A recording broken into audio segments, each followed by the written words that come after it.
आदाब नाज़रीन, T news के इस खुसूसी प्रोग्राम में आप तमाम का खैर मक़दम है। आज हमारे साथ एक नहीं दो नहीं बल्कि तीन मेहमान हैं। तीनों का ताल्लुक़ भी हैदराबाद से है और तीनों में एक महबूब नगर ज़िले से ताल्लुक़ है, दो हैदराबाद से है और तीनों का ताल्लुक़ भी बीआरएस पार्टी से है।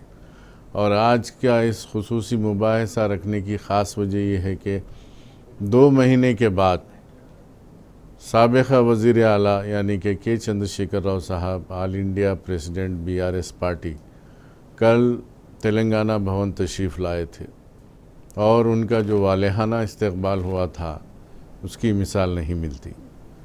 और इसी बात पर लेकर कल से मुख्तलिफ़ सियासी हलक़ों में चर्चा है कि ये एक वाहिद जमात है जो बरसर इक़्तिदार में नहीं होने के बावजूद उनकी सियासी दफ्तर में, सियासी हेडक्वार्टर में जो रौनक देखी जा रही है, जो हलचल हो रही है, इस तरह की रौनक कोई और सियासी जमात जो इक़्तिदार में नहीं होती वहाँ पर देखने को नहीं मिलती। अक्सर अखबारों में देखा जाता है कि कोई सियासी जमात इलेक्शन में हार जाती है तो उस दफ्तर को ताला पड़ जाता है और सुनसान वरांडे और सुनसान लॉन्स वगैरह के फ़ोटोज़ अखबारों में दिखाई देते हैं। लेकिन यहाँ पर इस पार्टी के हेडक्वार्टर में यानी कि तेलंगाना भवन में कभी भी एक दिन भी उस तरह का माहौल नहीं रहा।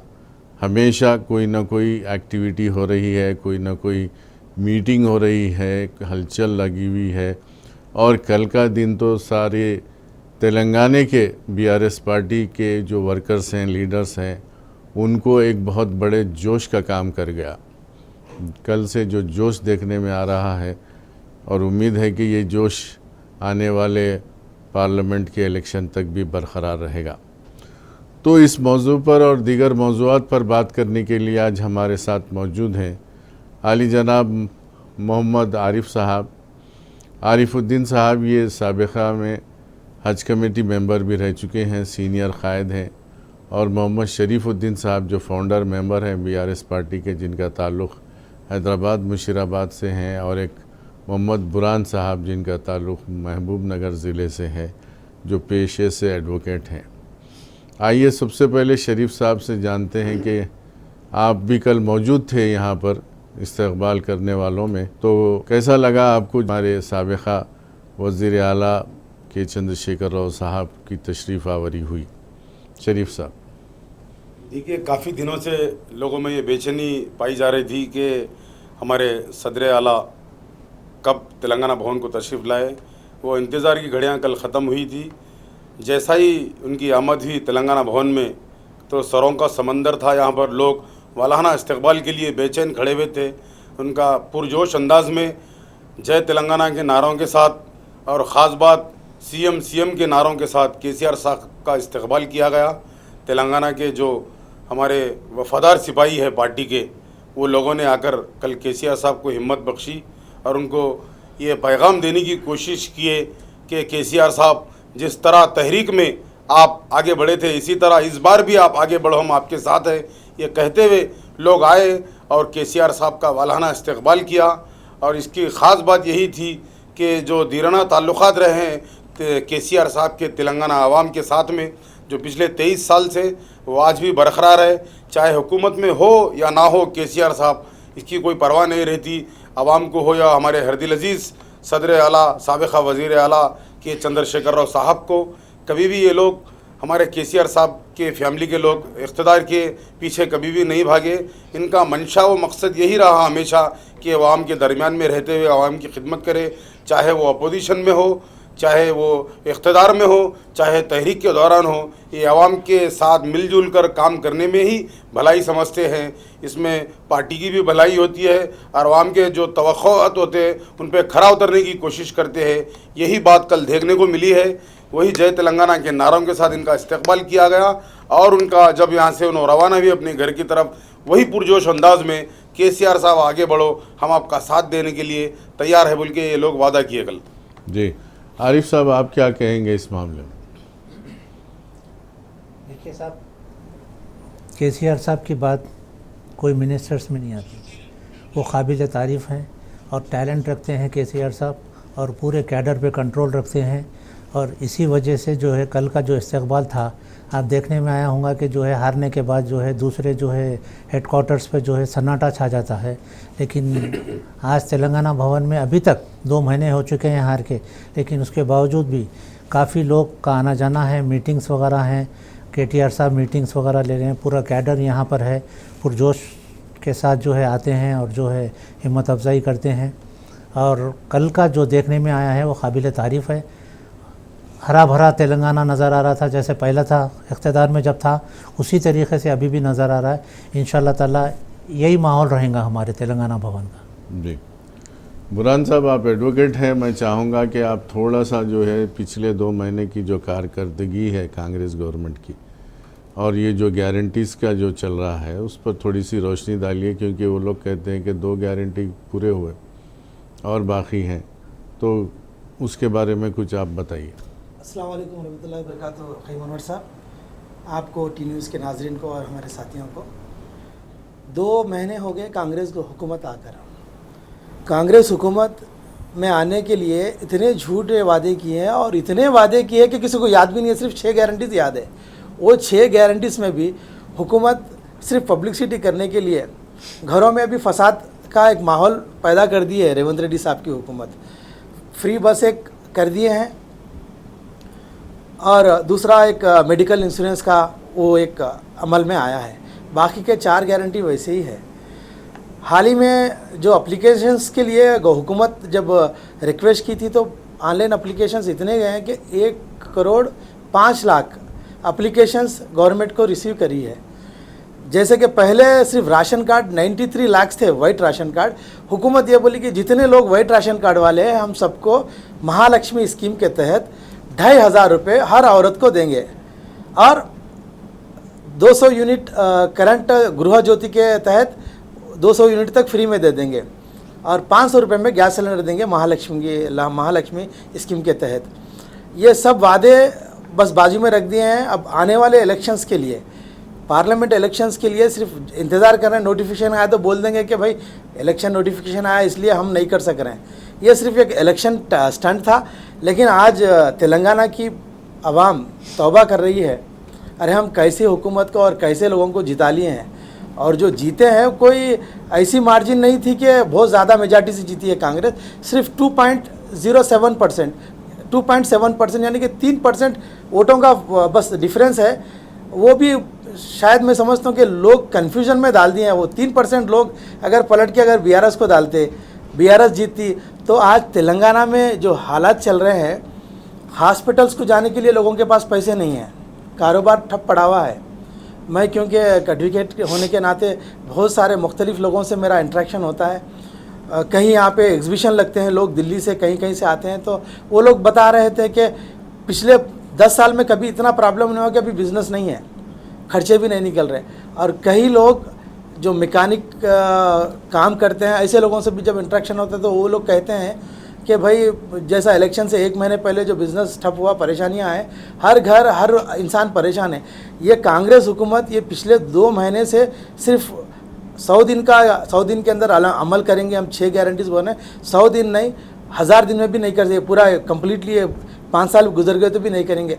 रही बात केसीआर साहब की, वो हमारे तेलंगाना के जैसा महात्मा गांधी हिंदुस्तान को आज़ादी दिलाए हैं, उसी तरह से हमारे तेलंगाना को आज़ाद करने में केसीआर साहब का इतना बड़ा रोल है। तेलंगाना का कौन सी भी पार्टी का इंसान हो, कौन से भी मज़हब का इंसान हो, इर्रेस्पेक्टिव रिलीजन, कैस्ट, मज़हब के, केसीआर साहब की इज़्ज़त हर कोई करता है, आज भी करता है और हर दम करते रहेंगे, हमेशा करते रहेंगे। साहब का इज़्ज़त करते रहेंगे, उनको प्यार देते रहेंगे। अब रही बात, केसीआर साहब एक ऐसे कमांडर है तेलंगाना के, 14 साल 2001 से 2014 तक तेलंगाना लाने के लिए उनकी अपनी जान को दाव पे लगाए हैं और ऐसी फाइट करे हैं, तेलंगाना के सारे आवाम को एक जहती यूनिट करके लड़े हैं। लेकिन अब मिशन केसीआर साहब के सामने ये है, झूठ बोलकर जो कांग्रेस गवर्नमेंट हुकूमत में आई है उनके वादे फुलफिल करना ही नहीं, ये 6 गारंटी तो फुल करना ही करना है। उसके लिए केसीआर साहब अपनी जान लगा देंगे, लड़ेंगे। उतना ही नहीं, लेकिन तेलंगाना जो डेवलप करे हैं, तेलंगाना के डेवलपमेंट में अगर कांग्रेस कुछ ऊंच नीच करती है, तेलंगाना को तबाह करने की कोशिश करती है, यहाँ के लोगों को परेशान करने की कोशिश करती है, यहाँ के औरतों को, मर्दों को, यहाँ के किसानों को, यहाँ के कारोबारियों को, तो केसीआर साहब खामोश बैठने वाले नहीं हैं। रेवंत रेड्डी साहब कुछ भी नहीं है। जब केसीआर साहब एक बार ठान लेते हैं तो उनके सामने वो एक तूफान है, वो एक ऐसा मसीहा है, उनके सामने कोई नहीं ठहर सकते। आज भी अगर वो एक बार कैमरे पे आए, उनकी बात सुनने के लिए, उनके अल्फाज सुनने के लिए, उनका मशवरा सुनने के लिए, उनकी डायरेक्शन में चलने के लिए आज भी तेलंगाना की पब्लिक रेडी है, और वो इंशाल्लाह आने वाले पार्लियामेंट इलेक्शनों में पता चलेगा। और इतना ही माफ़ी चाहते हैं। और एक बात बोलूँगा, अगर खुदा ना खास कुछ आगे अगर बाई इलेक्शन ना आए, लेकिन अगर कोई आए तो तेलंगाना की बीआरएस पार्टी हाईएस्ट मेजॉरिटी से जीतेगी, कांग्रेस को डिपॉजिट भी नहीं मिलेगा। एमएलए इलेक्शंस अगर आते हैं तो, एमपी इलेक्शंस में तो, पार्लियामेंट इलेक्शंस में इंशाल्लाह बीआरएस अच्छी मेजॉरिटी से जीतेगी। सारे तकरीबन मोर देन 60% मेजॉरिटी एमपी जीतेंगे, क्योंकि हमारी तेलंगाना की आवाज़ पार्लियामेंट में होना ज़रूरी है इंशाल्लाह। ख़य्यूम साहब, ये हम तेलंगाना की आवाम की ये सोच है। आरिफ साहब, आपने सुना होगा, अखबारों में भी देखा होगा कि फिर से नए राशन कार्ड बनाए जा रहे हैं। हालांकि 93 लाख वाइट राशन कार्ड हैं, और वो जो है बेनिफिशरीज़ हैं, मतलब जैसा कि स्कीम्स जो इनके आने वाले हैं, 500 रुपये सिलेंडर, 200 यूनिट करंट के फ्री, और महालक्ष्मी स्कीम वगैरह। अब फ़र्ज़ कीजिए, अब ये प्रोसेसिंग में कर लेते बैठे तो कितने दिन ना होना इसको, ये इसमें सीरियसली देते नहीं, ऐसी टाइम पास होता है। ये रेवंत रेड्डी साहब जो वादा किए थे जी इलेक्शन से पहले कि मैं जो है 200 यूनिट दूंगा, 6 गारंटी का जो दिए थे, उसमें आप देखिए 200 यूनिट करंट के फ्री और 500 रुपये सिलेंडर और 2500 रुपये पेंशन लेडीज़ के दिए। ये अंदाज़ा लगाइए आप कि इलेक्शन से पहले ये वादे किए थे। अब इलेक्शन के बाद ये लिख रहे हैं कि अखबार में आया था परसों कि जो राशन कार्ड जो वाइट राशन कार्ड वाले हैं वो एलिजिबल हैं कि 500 रुपये का गैस सिलेंडर और 200 यूनिट के लिए। ठीक है, एलिजिबल है मानते। हाँ। तो उनको दियो ना, फिर नए राशन कार्ड आ गए। हाँ, वो गलत काम कर रहे हैं। ये वादे करके जो है, जो मिसगाइड कर रहे हैं लोगों को, ये बिल्कुल गलत है। और जो वादे किए थे पहले, वो इसी हिसाब से चलना चाहिए कांग्रेस हुकूमत। नहीं तो आपको जो है ये वोट्स नहीं आते थे, कांग्रेस गवर्नमेंट नहीं बनती थी। ये आप जो है पहले वादे करने से पूरी पब्लिक जो है कांग्रेस को वोट डाली है कि आपके 6 गारंटी को देखते हुए। लेकिन अब 2 महीने गुजर गए हैं, आप देखिए क्या पोजीशन पे आप हैं। अभी तक सिर्फ 2 इम्प्लीमेंट हुए हैं, एक इंश्योरेंस का, हेल्थ का, और जो है ये फ्री बस लेडीज़ के लिए। अभी बाकी की गारंटीज आप कब करने वाले हैं, क्या है, वो आप ही को मालूम है, या जो है कब तक लेके चलेंगे आप। ये जो है पब्लिक परेशान है, कैडर परेशान है, और जो है हुकूमत तेलंगाना के जो है पूरी आवाम परेशान है कि आप किस मूड में जाएंगे, किस रुख में जाएंगे आप। अभी तक जो है उसका अंदाज़ा नहीं है। शरीफ साहब, हैदराबाद में तो बीआरएस पार्टी का परफॉर्मेंस ज़बरदस्त रहा जी। तकरीबन सीट बीआरएस ने जीती है, बीआरएस और मजलिस, और शायद बीजेपी को एक ही सीट मिली, वो भी राजा सिंह की। तो कैसा है माहौल? और जब बीआरएस का जो है इतना अच्छा पोजीशन है हैदराबाद में, तो ये जो आपके अभी आरिफ साहब बता रहे थे कि वाइट राशन कार्ड का जो मसला चल रहा है, वो काम अभी शुरू हुआ नहीं हुआ आपके इलाक़ों में? देखिए, मैं पहले दिन से ही बोल रहा हूँ कि कांग्रेस की सरकार की नीयत साफ़ नहीं है। ये तेलंगाना के अवाम को बेवकूफ़ बनाने की कोशिश कर रही है। देखिए, जिस तरह से 10 साल केसीआर साहब हुकूमत करे, एकदम खुल्ला आमखास रहा करती थी हर चीज़। कोई चीज़ बंद कमरे में या कोई चीज़ जो है राजदार में नहीं रहती थी। ये चीज़ देना है, रैतु बंधु देना है, तो 1 एकड़ वाले को भी दे रहे, 100 एकड़ वाले को भी दे रहे, खुला दे रहे। अब ये लोग जो है सो तेलंगाना बंधु तो अभी नहीं कर रहे ना, 1 एकड़ वाले को ही दिए करते। हाँ, ये लोग नहीं दे रहे। मैं वही बताना चाह रहा हूँ ख़य्यूम साहब, ये लोगों की कांग्रेस सरकार की नीयत साफ़ नहीं है। दूसरे स्टेटों में भी देखिए आप, कांग्रेस की जो सरकार है हमेशा जो है सो आवाम का इस्तेसाल करती है, लोग आवाम को बेवकूफ़ बनाती। अभी आने वाले 2 महीने हुआ यहाँ तेलंगाना में आके, आप पिछले 10 साल रिकॉर्ड देख लीजिए हमारी केसीआर साहब की सरकार का। अब ये 2 महीने आने वाले पार्लियामेंट इलेक्शन में इनकी खलाई खुल जाएंगी इंशाल्लाह। आने वाले पार्लियामेंट में कांग्रेस को एक दो सीट भी नहीं आएंगी शायद इनको। आज अवाम मजबूर है, केसीआर साहब जो गलती की तेलंगाना की अवाम, आज उनको एहसास होने लग गया है। इस बात का सबूत ये था कि कल तेलंगाना भवन में जो केसीआर साहब की आमद थी, कल ये नारों की गूंज से हमको अंदाज़ा हो गया कि लोग कुछ ना कुछ कहीं ना कहीं गलती कर बैठे हैं। तो इसका खमीज़ा आने वाले मेंबर ऑफ पार्लियामेंट इलेक्शन में, पार्लिमानी इंतखाबात में यकीनन कांग्रेस को धक्का लगेगा। इसलिए लगेगा कि ये लोग हमेशा से आवाम को बेवकूफ़ बनाना, इस्तेसाल करना, कोई स्कीम दे रहे हैं तो उसके पीछे कुछ रास के पर्दे रखते हैं। अभी ऑलरेडी 93 लाख BPL बेनिफिशरीज है, आप उन लोगों को तो पहले दीजिए, फिर नए इलेक्शन, नए राशन कार्ड बनाना, उन पे सर्वे कराना, मज़हब के नाम पे सर्वे कराना। अच्छा, और एक चीज़ इसमें जो है वो आधार को लिंक करने का था। ये आधार को लिंक, मैं वही बताना हूँ ख़यूम साहब कि ये लोग नेक नियति से काम नहीं करते। हमारे पास 9.5 साल 10 साल का दौर रहा, कभी भी ऐसा हमारे पास कुछ लिंक करो वो करो नहीं बोले केसीआर साहब। जो देना है दे देना है, खत्म। 1 एकड़ रहने दो, 500 एकड़ रहने दो, जो स्कीम है आपको, दलित बंधु स्कीम है, दे दी, हर फैमिली को दे दी है। और एक चीज़ यहाँ पर मैं बताऊँ, एक अखबार में मैंने अभी पढ़ा है जी, उर्दू अखबार में, कि असेंबली कल से जो शुरू होने वाली है उसके लिए कांग्रेस पार्टी में ज़बरदस्त पैमाने पे तैयारी हो रही है। वो सिर्फ इसलिए कि केसीआर साहब आ रहे हैं असेंबली। अरे उनके जो 64 MLA है वो एक तरफ बैठे तो सिर्फ अकेले केसीआर साहब जो है 64 को खेल लेते हमारे। ये आज पहली बार आए बेचारे, उसमें से आधे से ज़्यादा तो पहली बार जीते सो वाले कांग्रेस वाले। ये केसीआर साहब का 40 साल दौर है।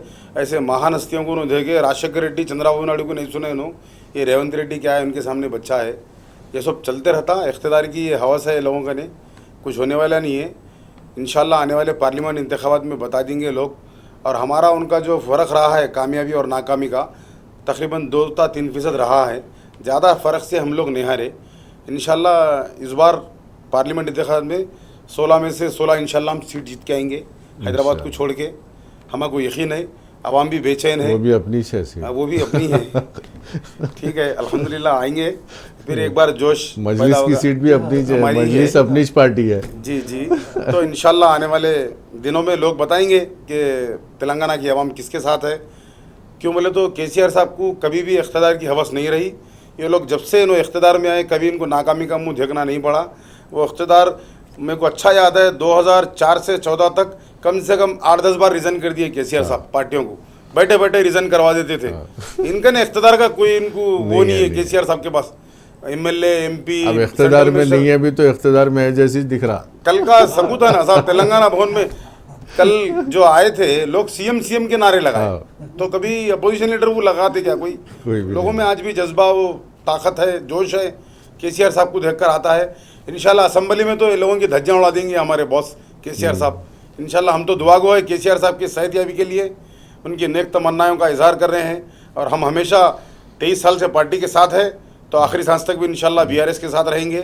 क्यों बोले तो हम खुशनसीब है, ऐसे सेकुलरिज्म के सेकुलर लीडर हमको नहीं मिलते। बहुत सारे लोग अमली बातें, ओरल बातें करते हैं, लेकिन अमल में नहीं रहते। केसीआर साहब अमल भी करते हैं, काम भी करते हैं। खुदा हाफिज़। हाँ बुरहान साहब, डिस्ट्रिक्ट्स में परफॉर्मेंस अच्छा नहीं रहा, क्योंकि एकदम ही इनके जो स्कीमा थे उससे अट्रैक्ट हो गए डिस्ट्रिक्ट वाले, लेकिन अब पछता रहे बोल के सुना मैं। हुआ क्या एक्चुअली, गांव के लोग जो होते हैं, चॉकलेट, गांव के लोग क्या है साहब, ज़्यादा मतलब सिर्फ झूठे बातों को मान लेते हैं, मासूम होते हैं। ये रेवंत रेड्डी साहब भी डिस्ट्रिक्ट के हैं ना, तो ये जो झूठा प्रोपेगेंडा जो करते गए ना, मैं ये दूंगा वो दूंगा, सारी दुनिया आपके कदमों में रख दूंगा, तो वो सब भरोसे में आके डिस्ट्रिक्टों के मतलब लोग उनको वोट डाले, वो भी कम मेजॉरिटी से जीते हैं। लेकिन आज गांव के लोग भी बहुत परेशान हैं, अरे किसको ला लिए। अब ये सोच रहे हैं कि अरे हम ये जो गलती करें इसका कैसा मतलब रिकवरी करें। अब वही है, ये CM मिनिस्टर्स ये होदे सब बहुत छोटे हैं सर। केसीआर साहब का जो दर्जा दिलों में है तेलंगाना के लोगों में, वो तेलंगाना के फाइटर है, वो कमांडर है हमारे। तो वो है तो वो CM कुछ भी नहीं है, PM को हमारे पास CM मिनिस्टर्स कुछ भी नहीं है। गांव के लोगों की परेशानी अब ये है सर कि रैतु बंधु हर महीना टाइम पे आता था, अभी तक नहीं आया। रैतु बंधु नहीं आया। फाइटर्स के लिए 200 गज 250 गज ज़मीन देते बोले, 5 लाख वो पैसे अलग से डालते बोले। युवा विकासम बोल के स्टूडेंट्स हर मंडल में एक मॉडर्न स्कूल स्टार्ट करते बोले। बहुत सारे वादे ऐसे सबो वादे करे, सब में फेल हो गई सर। आखिरी में जैसे बुरहान की बात पर मुझे एक शेर याद आ गया, उलझनों में उलझाया गया हूँ, खिलौने दे के बहलाया गया हूँ। तो हमारे बुरहान साहब के जवाब के सिलसिले में एक शेर था, तो समझने वालों को समझ में आ गया होगा किसने उलझाया और किसने खिलौने दे के बहलाया। तो नाज़रीन, अब दीजिए इजाज़त। क़य्यूम अनवर को मिलते हैं अगले प्रोग्राम में। देखते रहिए टी न्यूज़ तेलंगाना की दिल की धड़कन। खुदा हाफिज़।